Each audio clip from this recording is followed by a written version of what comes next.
día, estamos con Ana Leiva, directora de Cooperación, con quien queríamos dialogar un poco sobre algunos temas que tienen que ver con la estrategia de desarrollo del país y que ustedes han venido investigando ya hace muchos años, haciendo un seguimiento de la coyuntura y los problemas de fondo, ¿no? Uno de ellos es el de la minería.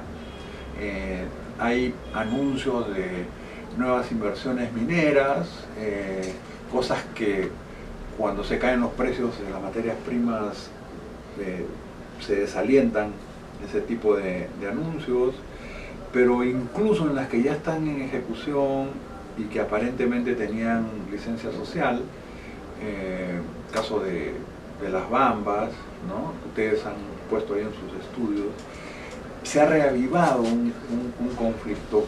¿Cómo está qué es lo que está fallando o que está originando esta situación? Las fallas son, bueno, de todo muchas gracias por la invitación, buenos días. Creo que las fallas en los conflictos tienen que ver con la institucionalidad que no funciona. En las Bambas es un claro ejemplo de ello. Hay un foco principal de conflicto, es el tema de la carretera, ¿no? Hay una carretera por donde se traslada el mineral que no tuvo evaluación de impacto ambiental en su momento. Y entonces se aprobó después de una serie de modificatorias que se realizaron. El proyecto inicialmente iba a trasladarse el mineral por un mineroducto, pero luego se cambió a carretera, pero se introdujo en una de las tantas modificaciones a través de una observación el cambio. Entonces, de una forma irregular. Y no se fijó impactos, ni tampoco medidas de mitigación. Entonces, ahora tienes que la carretera es una carretera que por tramos ha sido local, por otros tramos regional, y otros han sido terrenos privados con los que las comunidades llegaron a acuerdos con la empresa para que transite por ellos, había contratos de servidumbre. Entonces luego por ahí se ha construido la carretera y ahora se ha hecho nacional toda ella. Pero, o sea, había problemas de títulos de tierras no regularizados, o sea, no hubo el saneamiento físico legal, no se hizo para armar la carretera, y luego se declaró toda la carretera vía nacional, y ahora no se sabe de quién es la responsabilidad de asfaltar la carretera, si le corresponde a la empresa o si le corresponde al Estado, porque es dueño de la carretera. Entonces hay varios problemas ahí que no se terminan de resolver. Tampoco ha habido fiscalización, porque como no se determinaron los impactos y las medidas de mitigación, no había nada que fiscalizar. Entonces hay una serie de impactos que nadie estaba haciendo nada por resolverlos. Entonces la gente se ha estado quejando de mucho polvo, de ruido, vibración, que ha incluso rajado las paredes de sus casas. El polvo, sobre todo, lo que más molesta, porque afecta los pastizales o sus cultivos, ¿no? Los que viven a los costados de la carretera. Entonces esta es un foco de conflicto permanente, y lo que ha hecho el Estado en respuesta, en vez de resolver el problema de los impactos, ¿no?, lo que ha hecho es declarar zonas de emergencia, ¿no?, a lo largo de la carretera para garantizar la salida del mineral. Entonces, que es una medida más de restricción de derechos para que no haya protestas y que pueda haber la tranquilidad para que puedan trasladar el mineral, pero detrás de eso hay un problema de derechos que se están afectando y que nadie está respondiendo por ello. Han ampliado la zona de emergencia, ¿no?, para ver esos corredores mineros. Este tema de fondo que estás planteando tiene que ver con los estándares ambientales y también cómo se van modificando a veces en las adendas, y el tema institucional que señalas, ¿no? O sea, paulatinamente le han estado quitando atribuciones al Ministerio del Ambiente. Entonces, ¿cómo se resuelve eso? ¿Se complica más bien? Sí, o sea, el ente regulador debería ser el Ministerio del Ambiente, y esto debería estar sumamente claro, pero no lo está. No lo está, y entonces eso está generando problemas, ¿no? Además de ello, los cambios que se han ido realizando en el proyecto, se han hecho varios de los cambios, 4 oportunidades se ha hecho utilizando un mecanismo que se llama el instrumento técnico sustentatorio, que es una manera, un procedimiento rápido que tiene de duración 15 días hábiles para hacer cambios en los proyectos mineros. Entonces, y supuestamente se da para cambios no significativos, ¿no? Por ejemplo, si cambiar las oficinas administrativas en modificaciones, pues se podría hacer a través de ese tipo de instrumento, pero lo que se ha convertido una salida para hacer otro tipo de cambios, mover componentes principales. Entonces ha habido una distorsión del instrumento, ¿no?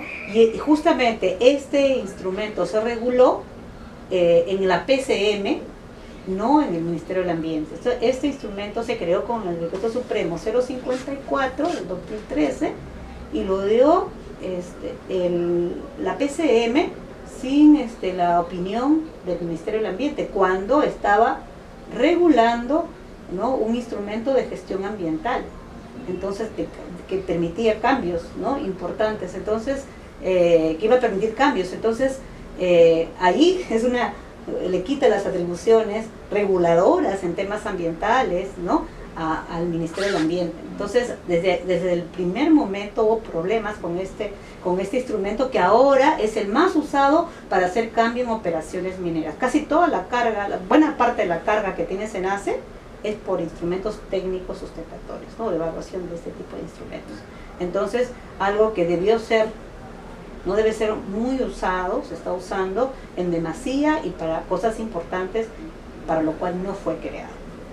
Ahora, hay el tema también de cómo en los últimos años se viene profundizando estos derechos de los inversionistas para proteger sus intereses, y hay conflictos con el sector agrícola, en los territorios, incumplimiento de estándares ambientales.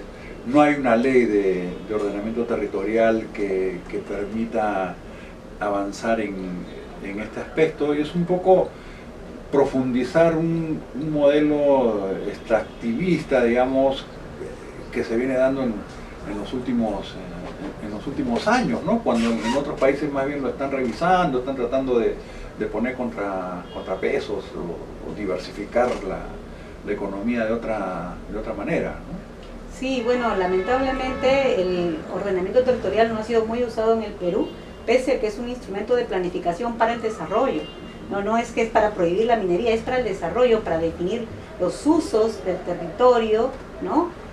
Para también señalar, establecer dónde se ubica la infraestructura, los servicios, para darle un uso adecuado y racional al territorio de acuerdo a una visión de desarrollo que podamos compartir. Entonces, es para eso, y sin embargo, no se utiliza, está bloqueado. Yo estuve en 3 iniciativas empujando la ley de ordenamiento territorial, pero no se quedó trunca todo ese proceso porque hubo vetos del MEF, ¿no? Entonces, lamentablemente no se ha visto la relevancia que tiene el instrumento, y ayudaría mucho a resolver una serie de conflictos, ¿no?, sobre el uso, porque el ordenamiento territorial se basa en mucha información del territorio, y sobre eso hay un proceso de concertación para, con el conjunto de actores, definir los usos, ¿no?, los usos que se quieren dar para alcanzar el desarrollo. Entonces, y claro, eso cambia. Un plan de desarrollo, un plan de ordenamiento tiene una duración más o menos de 10 años, un poco más, porque es con visiones de largo plazo que se construye, y entonces eso le da racionalidad, ¿no?, para saber dónde sí es posible y bajo qué condiciones se puede desarrollar la actividad, y no solamente la minería, sino también las otras actividades, ¿no?, también las zonas que están destinadas a la conservación, ¿no? Entonces, es el instrumento por excelencia para realizar tomar ese tipo de decisiones. Pero hasta ahora no, ha habido una posición muy fuerte aquí en el Perú, señalando que es para frenar la minería, y no, es para darle más bien, para decidir cómo se compatibiliza la minería, cuándo puede convivir con otras actividades y bajo qué condiciones. Lamentablemente no estamos avanzando en esa línea, y este Congreso pues no no lo ha visto, hasta ahora no lo ha puesto en agenda, no ha habido ni siquiera un intento. Ahora, claro, ahí debería estar también que otros sectores productivos se desarrollan con un planeamiento de mediano y largo plazo. Participan todos los actores, claro, ¿no? O sea, todos, no es que solamente participan los agricultores, sino que son convocados todos los actores del desarrollo para que juntos tomar esas decisiones. Ahora, con minería también otro sector que han priorizado ha sido lo de petróleo, a pesar de que la producción petrolera nuestra se ha caído, hubo el descuartecimiento de Petroperú hace muchos años, el quitarle atribuciones a Perú Petro, y otra vez el tema de las concesiones. Me acuerdo de la época de Odría, ¿no? Eran 50 años el Código de Minería y Petróleo, y ahora también hablando de concesiones 50, 60 años, los contratos que dejó el ex mandatario Kuczynski de explotación del Zócalo, ¿no? y explotación submarina, y ha habido esta ley de hidrocarburos, ¿no es cierto?, que se ha lanzado, que ustedes también han hecho un estudio sobre eso. Sí, bueno, hemos apoyado toda la movilización social, ¿no?, para plantear las preocupaciones sobre las normas, ¿no?, el proyecto y luego dictamen. Una primera cosa que sí nos parecía muy escandalosa era de que le daban el poder de vetar al Ministerio de Energía y Minas todo tipo de normas, ¿no? Entonces, las del ambiente, pero todo tipo, o sea, cualquier norma que tuviera algún nivel de incidencia sobre el tema de los hidrocarburos, tenía que contar con la opinión favorable del Ministerio de Energía y Minas. Entonces, creaba un superministerio, porque todo puede tener incidencia, ¿no es cierto? No era que tratara sobre el valor, sino que tuviera algún nivel de incidencia sobre el tema. Entonces tenía que contar con la opinión favorable, no solamente la opinión, a pesar de que el Poder Ejecutivo propuso la ley durante el gobierno de PPK, dentro de la gestión de PPK, pero ese es un primer problema. La otra cosa es el tema de que esta ley no se inscribe en la transición a energías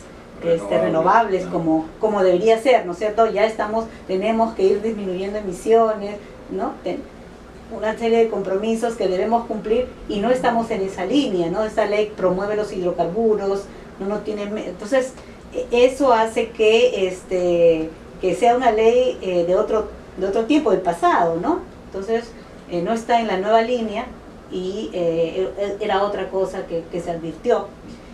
También se advirtió, por ejemplo, que para el tema de exploración solamente se exigiera a nivel de estudios ambientales la DIA, que es una declaración ambiental, una declaración jurada, ¿no?, ambiental, la menos exigente, la que se le pide menos información. Toda la exploración se consideraba como que no afecta, y no es cierto eso, ¿no? O sea, porque son perforaciones que se hacen y detonaciones, ¿no? Entonces, para la sísmica, ¿no? Para esta etapa solamente se estaba exigiendo día. Entonces, era otra de las preocupaciones, ¿no? Y eso también felizmente ha sido advertido, pero el principal problema es este enfoque que se tiene, ¿no?, de no pensar el desafío que implica el cambio climático, ¿no? Y un determinado modelo de desarrollo, ¿no? Entonces, no inscribirse todavía en las antiguas prácticas, que es un tema que debería ser materia de discusión, ¿no?, de una ley como esta. Claro, yo creo que, bueno, la administración actual del presidente Vizcarra ha tenido algunos temas interesantes en lucha anticorrupción, algo de los gobiernos regionales, tratar de darles algún peso, pero este tema de fondo que tú señalas no se toca, no está en la agenda, cuando nos parece que eso es lo que deberíamos estar discutiendo y debatiendo de cara al Perú del Bicentenario, ¿no? Y yo los felicito porque ustedes están haciendo trabajos hace muchos años y planteando propuestas en este tema, que ojalá los recojan por lo menos para debatirlos, ¿no? Y que hagan carne en los actores políticos, ¿no? Sí, porque yo creo que se necesita una discusión más amplia de muchos cambios. Aquí hay cambios que son muy trascendentes y pasan desapercibidos, ¿no? O lo deciden unos pocos, y entonces cambios que van a afectar la vida de todos, ¿no? Y también no solamente de las generaciones presentes, sino también de las futuras. Entonces, ¿qué se hace con la Amazonía? El tema, ¿no? Es un tema clave, ¿no? El Perú tiene la suerte de contar con Amazonía y la está desaprovechando. Entonces, con una mirada muy cortoplacista. Entonces, esa reflexión no la tenemos, ¿no? La idea de que somos un país amazónico, qué significa y qué tenemos, cómo proteger y cómo también aprovechar esa ventaja. Esa reflexión está ausente del debate. Bueno, seguiremos desde nuestros espacios en la misma línea y seguro vamos a coincidir en este y en otros temas de interés nacional. Muchas gracias. Muchas gracias.